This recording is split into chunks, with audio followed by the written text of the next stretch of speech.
नमस्कार, स्वागत है आपका आपके अपने YouTube चैनल अथर्व एकेडमी पर। मैं आज लेकर आई हूँ आपके लिए सामान्य हिंदी की थ्योरी क्लास। इससे पहले मैं एक ऑब्जेक्टिव टाइप की वीडियो अपलोड कर चुकी हूँ, जिसमें मैंने बताया था कि एग्जाम्स में किस टाइप के क्वेश्चंस पूछे जाते हैं। अगर आपने वह नहीं देखी है तो चैनल पर जाकर जरूर देखें। तो आइए शुरू करते हैं आज की क्लास। तो आज का हमारा टॉपिक है वर्णमाला। वर्णमाला को समझने से पहले जानते हैं भाषा क्या कहलाती है। भाषा वह शब्द होती है जो रोज उपयोग में लाई जाती है। जब मनुष्य अपने मस्तिष्क विचारों को एक दूसरे के सामने जिस माध्यम से प्रस्तुत करता है, वह माध्यम भाषा कहलाती है। भाषा के दो रूप होते हैं, मौखिक या लिखित। इसके बाद हम जानते हैं व्याकरण क्या कहलाती है। व्याकरण वह शास्त्र है जो किसी भी भाषा को शुद्ध रूप में पढ़ना, बोलना या लिखना सिखाता है, व्याकरण कहलाता है। व्याकरण एक प्रकार से भाषा के नियम होते हैं। लिपि, हिंदी की लिपि देवनागरी है। लिपि क्या होती है? अपने विचारों को स्थायी रूप से व्यक्त करने के लिए आकृति व रूपरेखा तैयार की जाती है, उसे लिपि कहा जाता है। इसके बाद हम जानते हैं ध्वनि या वर्ण। भाषा की सबसे छोटी इकाई वर्ण कहलाती है। ध्वनि के लिखित रूप को वर्ण कहा जाता है। वर्ण उस मूल ध्वनि को कहते हैं जिसके खंडन या टुकड़े नहीं किए जा सकते हैं, ध्वनि कहलाती है। अक्षर, मुख से निकलने वाली ध्वनि को अक्षर कहा जाता है। जिन ध्वनियों का उच्चारण एक झटके में कर दिया जाता है, उन्हें अक्षर कहा जाता है। शब्द, दो या दो से अधिक वर्णों के सार्थक मेल को शब्द कहा जाता है। शब्द के दो भेद होते हैं, सार्थक और निरर्थक। इसके बाद जानते हैं पद क्या कहलाते हैं। शब्द जब वाक्य में प्रयुक्त होते हैं तो वह पद कहलाते हैं, और वाक्य शब्दों का दो या दो से अधिक पदों के सार्थक समूह जिसका पूरा अर्थ निकलता है उसे वाक्य कहते हैं। जैसे बालक सोता है, यह क्या है? एक वाक्य है। इसके बाद हम पढ़ेंगे वर्णमाला। वर्णमाला क्या कहलाती है? वर्णों के व्यवस्थित समूह को वर्णमाला कहा। हिंदी वर्णमाला के दो भेद होते हैं, स्वर और व्यंजन। आइए समझते हैं स्वर क्या कहलाते हैं। स्वर, जिन वर्णों का उच्चारण करते समय श्वास कंठ और तालु स्थानों से बिना रुके हुए निकलती है, उन्हें स्वर कहा जाता है। स्वर बिना किसी की सहायता के बोले जाते हैं। स्वर कैसे होते हैं? स्वतंत्र होते हैं, स्वतंत्र रूप से बोले जाते हैं, बिना किसी की सहायता के। इनकी संख्या 11 निर्धारित की गई है और लिखित रूप में इनकी संख्या 13 निर्धारित की गई है, तथा मानक रूप में स्वरों की संख्या 10 मानी गई है। इस प्रकार आप देख सकते हैं कि स्वरों की संख्या 10, अगर हम ऋषि को छोड़ दें तो लिखित रूप से स्वरों, मानक रूप से स्वरों की संख्या 10 मानी गई है, और इनकी संख्या 13 निर्धारित की गई है। अगर इसमें अम और आहा को जोड़ दिया जाए तो लिखित रूप से स्वरों की संख्या 13 हो जाती है। आइए अब हम जानते हैं स्वरों के भेद। स्वरों के 4 भेद होते हैं। सबसे पहले नंबर पे ह्रस्व स्वर। ह्रस्व स्वर क्या कहलाते हैं? ऐसे वर्ण का उच्चारण करते समय कम समय लगता है, उन्हें ह्रस्व या लघु स्वर कहा जाता है। इनकी संख्या 4 निर्धारित की गई है, छोटा आ, छोटी ई, छोटा ऊ और ऋषि। दूसरे नंबर पर है दीर्घ स्वर। ऐसे वर्ण जिनके उच्चारण में ज्यादा समय लगता है, दीर्घ स्वर कहलाते हैं। इनकी संख्या 3 निर्धारित की गई है, बड़ा आ, बड़ी ई और बड़ा ऊ। अगला है संयुक्त स्वर। संयुक्त स्वर वे वर्ण जो दो असामान्य स्वरों के मेल से बनते हैं, वे संयुक्त स्वर कहलाते हैं। इनकी संख्या 4 निर्धारित की गई है, ए, ऐ, ओ, औ। के बाद अगला है प्लुत स्वर, ऐसे वर्ण जिनके उच्चारण में 3 गुना समय लगता है। प्लुत स्वर में दीर्घ स्वरों की तुलना में 3 गुना समय लगता है, प्लुत स्वर कहलाते हैं। प्लुत स्वर संकेत मात्र चिन्ह होते हैं जिनका उच्चारण आ होता है। आइए हम जानते हैं व्यंजन क्या कहलाते हैं। व्यंजन जिन वर्णों को उच्चारण करते समय स्वरों की सहायता की आवश्यकता होती है। व्यंजन बिना स्वरों की सहायता के नहीं बोले जा सकते हैं, इनको स्वरों की सहायता की आवश्यकता होती है, व्यंजन कहलाते हैं। व्यंजनों की कुल संख्या 33 होती है। संयुक्त व्यंजनों की कुल संख्या 4 होती है और द्विगुण व्यंजनों की कुल संख्या 2 होती है।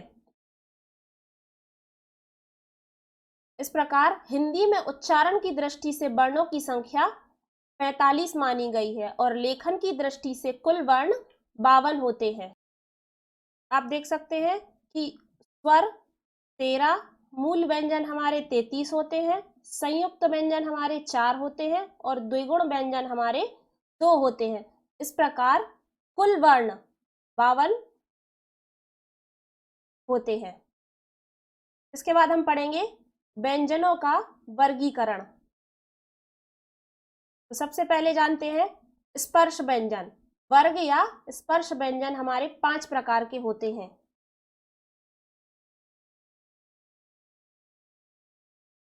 का वर्ग, चा वर्ग, टा वर्ग, ता वर्ग, पा वर्ग।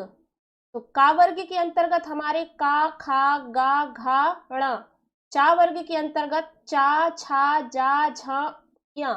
टा वर्ग के अंतर्गत टा, ठा, डा, ढा, ण। ता वर्ग के अंतर्गत ता, था, दा, धा, ना। पा वर्ग के अंतर्गत पा, फा, बा, भा, मा आते हैं।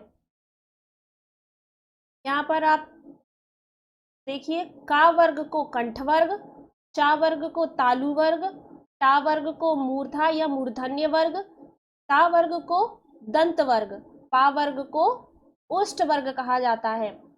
अगर आप इन वर्णों का उच्चारण करेंगे, का वर्ग के वर्णों का उच्चारण करेंगे तो यह कंठ से निकलेंगे, जैसे का, ख, ग, घ, ण। और चा वर्ग के वर्णों का उच्चारण करेंगे तो यह तालु मतलब जीभा को छूते हुए निकलेंगे। चा, छा, जा, झा, ण। मूर्धा या मूर्धन्य वर्ग को अगर हम उच्चारित करेंगे तो यह जीभ और कंठ दोनों से निकलेंगे। टा, ठा, डा, ढा, ण।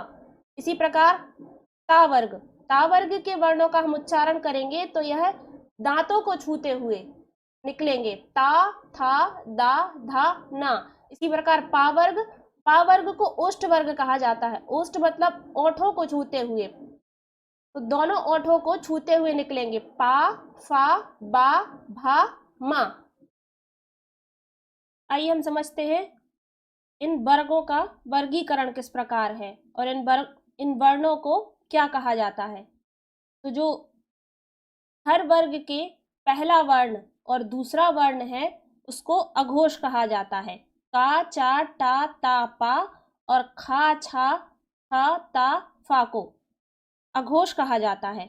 और तीसरे और चौथे इनको षघोष कहा जाता है। इसी प्रकार जो पांचवा है, सभी वर्ग का जो पांचवा वर्ण है उसको नासिक या अनुनासिक कहा जाता है। अगर आपसे वर्ग की संख्या पूछी जाए तो वर्गों की संख्या 5 होती है। अगर आपसे ऐसा प्रश्न आता है कि स्पर्श संख्या कितनी है, कुल स्पर्श संख्या, तो कुल स्पर्श संख्या 25 है। अगर आपसे प्रश्न पूछा जाता है कि नासिक या अनुनासिक व्यंजनों की संख्या, तो नासिक या अनुनासिक व्यंजनों की संख्या 5 मानी गई है। इसके बाद हम पढ़ेंगे अंतस्थ व्यंजन। अंतस्थ व्यंजन क्या कहलाते हैं? ऐसे व्यंजनों का उच्चारण करते समय व्यंजन और स्वर दोनों के मध्य उच्चारण किया जाता है, अंतस्थ व्यंजन कहलाते हैं। व्यंजन और स्वर दोनों के मध्य उच्चारण किया जाता है। इनकी संख्या 4 निर्धारित की गई है, या, रा, ला, वा। इसके बाद जानते हैं संघर्षी व्यंजन। ऐसे व्यंजन जिनका उच्चारण करते समय वायु मुख घर्षण करती है, उसे संघर्षी व्यंजन कहा जाता है। यह 4 प्रकार के होते हैं, शा, सा, शा और हा। जो वायु मुख है वह घर्षण करती हुई निकलती है। अगर हम इसको उच्चारण करेंगे तो जो वायु मुख से घर्षण करती हुई निकलेगी। एक बार हम इसको उच्चारण करके देखेंगे, शा, सा, शा, हा। अगला है संयुक्त व्यंजन। संयुक्त व्यंजन क्या कहलाते हैं? 2 वर्णों से मिलकर बने होते हैं। संयुक्त व्यंजन 2 वर्णों से मिलकर बने होते हैं। इनकी संख्या 4 होती है, छा, त्रा, त्रा, ज्ञा।